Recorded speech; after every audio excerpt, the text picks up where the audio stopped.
Hello guys, कैसे हैं आप सब लोग। होपफुली सभी मस्त होंगे।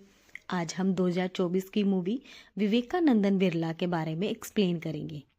हम देखते हैं कि विवेक अपनी पत्नी को बहुत बुरी तरह मारता है और इंटीमेट होता है, जिस करके उसकी पत्नी को बहुत दर्द होता है और वो दर्द के मारे चिल्लाने लग जाती है और उसकी माँ सुन लेती है, जो साथ वाले रूम में सो रही थी, जिससे वो भाग कर आती है और पूछती है कि क्या हुआ। इस पर विवेक कहता है, कुछ नहीं, छिपकली है। विवेक एक सरकारी नौकरी करता है और दूसरे शहर में रहता है, जिस करके वो वीकेंड पर ही घर आता है। विवेक ऑफिस जाने के लिए तैयार होता है। तब देखते हैं कि उसकी कबर्ड में बहुत सारी दवाइयाँ रखी होती हैं और ये हेमोपैथिक दवाइयाँ हैं। फिर विवेक की माँ विवेक से कहती है कि अपने पिताजी का पता ले लेना ऑफिस जाते टाइम, क्योंकि तेरे पिताजी गिर गए थे। विवेक की माँ और बाबा दोनों का डिवोर्स हो चुका है। विवेक अपनी माँ के साथ और विवेक का छोटा भाई अपने बाबा साथ रहता है। विवेक को बाहर का खाना बिल्कुल भी पसंद नहीं, इसलिए उसकी पत्नी घर से ही खाना बना कर देती है और वो शहर में भी खुद से ही खाना बनाता है। जाते टाइम वो अपने बाबा से मिलने जाता है, पर कोई दरवाज़ा नहीं खोलता है। फिर वो अपने भाई को कॉल करता है। वो कहता है कि एक कुत्ते ने पिताजी पर अटैक कर दिया, घबराने की कोई बात नहीं है। जब उसके पिताजी पर कुत्ते ने अटैक किया तब उसकी किसी ने वीडियो बना ली, जो सोशल मीडिया पर वायरल हो गई। ये देखो क्या ज़माना आ गया दोस्तों, बचाने की जगह वीडियो बना ली, हद है। चलो देखते हैं क्या होता है आगे। इसके बाद विवेक बस में बैठ जाता है। बस में एक लड़की होती है, जिसको देखकर विवेक स्माइल करता है।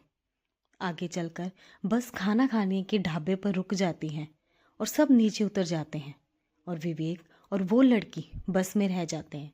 विवेक बहुत कोशिश करता है कि लड़की उसको स्माइल करे, बट वो नहीं करती, इवन उसको देखती तक नहीं है।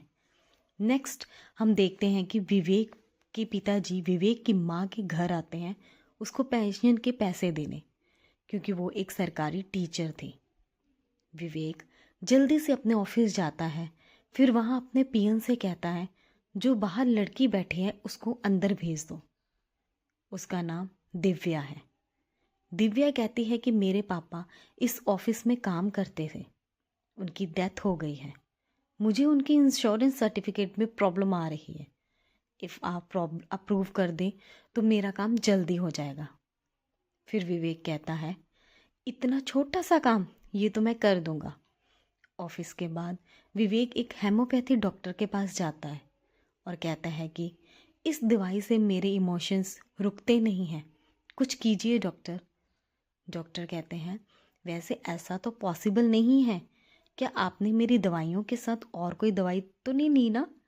विवेक कहता है, मैंने एक अंग्रेजी दवाई ली थी। डॉक्टर कहता है कि हेमोपैथी की दवाइयाँ धीरे धीरे असर करती हैं, जैसे मैं कहता हूँ बस वैसे ही दवाई लें और कोई साथ में ना ले। विवेक मान जाता है, बट वो कहता है कि मैं ज़्यादा देर तक टिके रहना चाहता हूँ, इसके लिए आप मुझे कोई दवाई दे सकते हैं। डॉक्टर ने कहा, हाँ मेरे पास है, बस वो शराब के साथ लेनी होगी, तभी उसका असर होगा। विवेक दवाई और शराब लेकर घर आ जाता है। विवेक जिस घर में रहता है वहाँ पर एक बूढ़ी औरत रहती है, जो कि बीमार है। उसकी देखभाल के लिए एक पति पत्नी को भी रखा हुआ है। वो सारा दिन उसकी सेवा करके रात को घर चले जाते हैं। विवेक शराब नहीं पीता, जिसको देख वो आदमी जो बूढ़ी औरत की सेवा करता है देखकर पूछता है, सर आप कब से पीने लग गए। विवेक कहता है, इसमें मैंने दवाई मिलाकर खानी है, ना कि नशा करना है। वो आदमी विवेक के साथ जिद करता है कि थोड़ी सी वो लेगा। फिर विवेक ने उसको थोड़ी सी दे दी और वो चला गया। इसके बाद डायना नाम की लड़की आती है, जो कि एक एक्टर बनना चाहती है, जिस करके उसकी लाइफ बहुत स्ट्रगल भरी होती है। उसकी एक दोस्त है जिसका नाम ऐशु है। डायना उस बूढ़ी औरत की बेटी है। वो बूढ़ी औरत विवेक को बिल्कुल भी पसंद नहीं करती, क्योंकि वो दोनों लिविंग रिलेशनशिप में रहते हैं। विवेक डायना को एक ड्रेस डालने को देता है। डायना कहती है, प्लीज़ आज नहीं, आज मेरा मन नहीं। बट विवेक डायना के साथ ज़बरदस्ती करता है और डायना को ड्रेस डालकर आना पड़ता है। विवेक का उसको देखकर मूड बन जाता है। डायना मना करती है और विवेक फिर भी नहीं रुकता। विवेक डायना पर परफ्यूम छिड़क देता है जो डायना को बिल्कुल पसंद नहीं, और डायना गुस्सा हो जाती है। विवेक कहता है कि इस परफ्यूम से अलग ही माहौल बनता है, और विवेक उसके साथ ज़बरदस्ती करता है। नेक्स्ट डे विवेक दिव्या के पिताजी का डेथ सर्टिफिकेट लेकर उसके पार्लर जाता है। दिव्या उसको धन्यवाद करती है। विवेक दिव्या को चाय पर बुलाता है, पर दिव्या मना कर देती है। उधर डायना डबिंग वॉइस के लिए इंटरव्यू देती है, बट टेंशन के कारण उसकी वॉइस मैच नहीं करती, जिस करके वो रिजेक्ट हो जाती है। डायना बहुत दुखी होती है, अपनी फ्रेंड ऐशू से मिलती है। वो कहती है कि मुझे काम नहीं मिल रहा, पता नहीं मैं घर का खर्चा कैसे निकालूंगी। वो विवेक के बारे में बताती है कि विवेक हमारे घर में किराएदार रहता है। शुरू में उसकी नेचर बहुत अच्छी थी, वो माँ की सेवा करता था, मुझे अच्छा लगने लग गया था। बट अब पता नहीं चलता है कि वो जानवर है। वो दिन में तो ठीक रहता है और रात में जानवर बन जाता है। उसकी एक बीवी भी है। पता नहीं अब मैं क्या करूं, कैसे विवेक मुझे बहुत टॉर्चर करता है।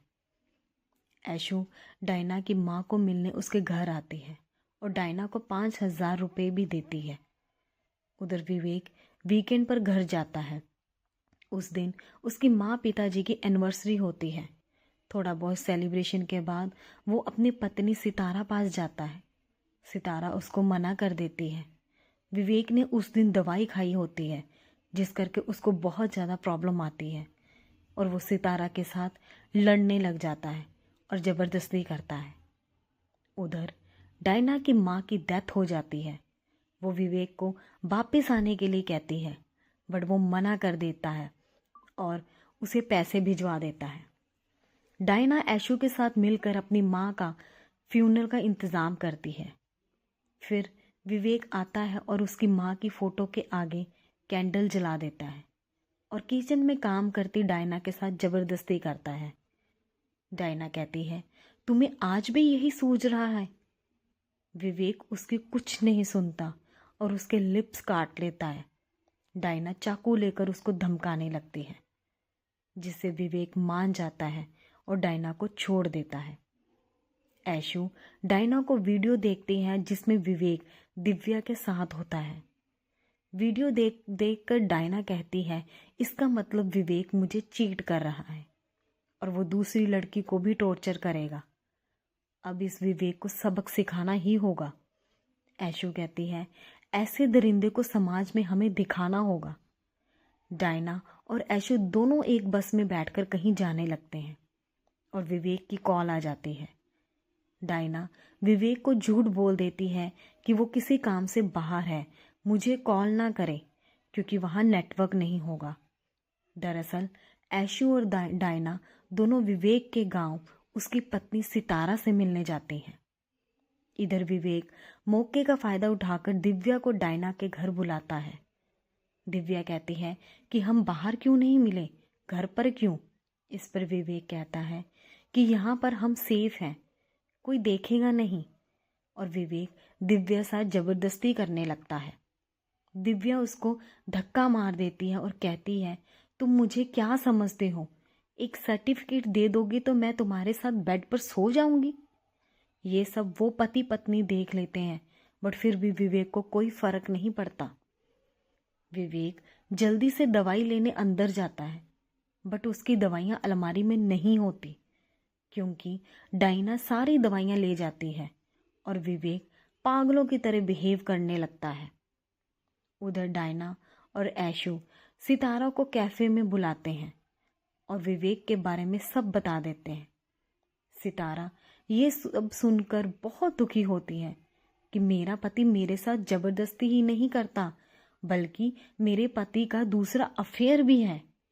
डायना कहती है, हमें विवेक को सबक सिखाना होगा। ये सुनकर सितारा घर चली जाती है।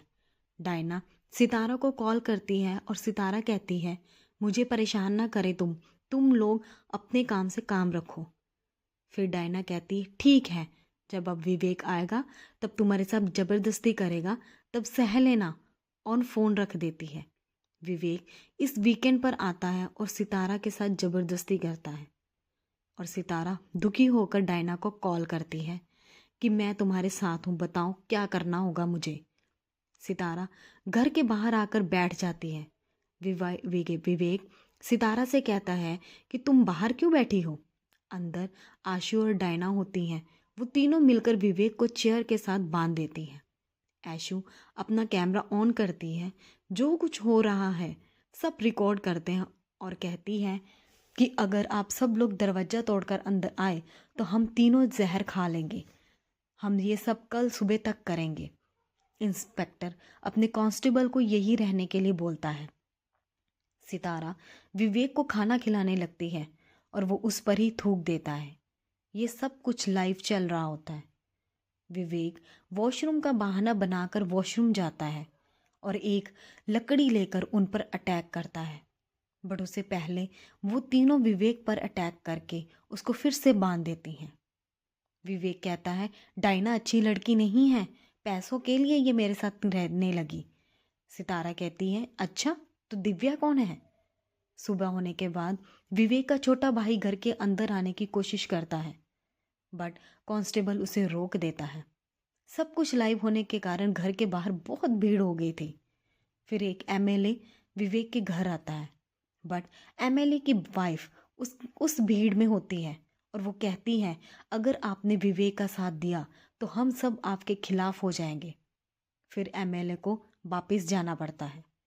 फिर सितारा कहती है कि आज तो आप सब लोग मेरे साथ हैं, बट कल को क्या होगा। आप सब तो चले जाएंगे, बट इसके साथ रहना तो मुझे ही होगा। टॉर्चर तो ये मुझे ही करेगा। जिससे वो लाइव को बंद कर देते हैं। फिर विवेक के पिताजी दरवाज़ा तोड़कर अंदर आ जाते हैं और लाइव को ऑन करवा देते हैं और कहते हैं कि अम्मू ही इस सब की वजह है। मैं अम्मू से बहुत प्यार करता था, बट मेरी शादी विवेक की माँ से हो गई, बट मैं अम्मू से प्यार करता था, इसलिए विवेक की माँ ने मुझे डिवोर्स दे दिया। अम्मू भी कैमरे के सामने आकर कहती है, बिना हमारी परमिशन के कोई भी मर्द, यहाँ तक कि हमारा पति ही क्यों ना हो, हमें टच नहीं कर सकता। कहाँ लिखा है कि मर्द के सहारे ही औरत की ज़िंदगी चलती है। बहुत सारी लड़कियाँ बिना शादी के रहती हैं, बहुत सारी दूसरी औरतों को मोटिवेट करते हैं। फिर डायना और सितारा सामने आकर कैमरे में कहती हैं, हम विवेक के साथ नहीं रहेंगे।